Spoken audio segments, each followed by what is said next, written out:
Sobre o futebol nos anos 70, nesse período do regime militar, é interessante a gente ressaltar o seguinte, que o esporte antes, apesar de ainda no período democrático o Brasil ter ganho as Copas de 58, 62, quando chega o regime militar, na instalação logo do regime militar, não tem essa coisa dessa intervenção direta do Estado no esporte, em particular no futebol. Ele acontece mais a partir da chegada do Emílio Garrastazu Médici, que era um presidente apaixonado por futebol. E então, com isso, começa aí sim o Estado a usar o futebol como ferramenta, podemos dizer assim, naquela política do pão e do circo. Né? Eles começam a identificar o futebol como um modo de você controlar certas aspirações populares. Vamos lembrar também que no período do Médici, aquela esperança de que a revolução trouxesse dias melhores, começa a ser dissipado, começa a cair a máscara das torturas, da questão também das perdas dos direitos civis. Então nada melhor do que mexer no futebol com isso. E o Médici adorava futebol. Então você vê que ele fazia intervenções.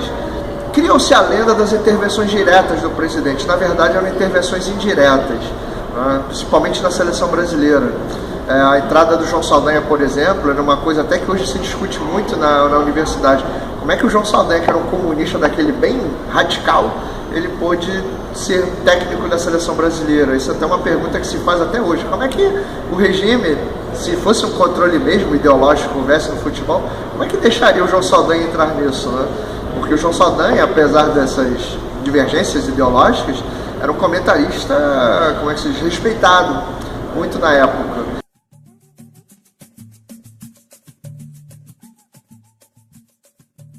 Os jornalistas falavam na época como se fosse assim, o repórter mete pau na seleção brasileira.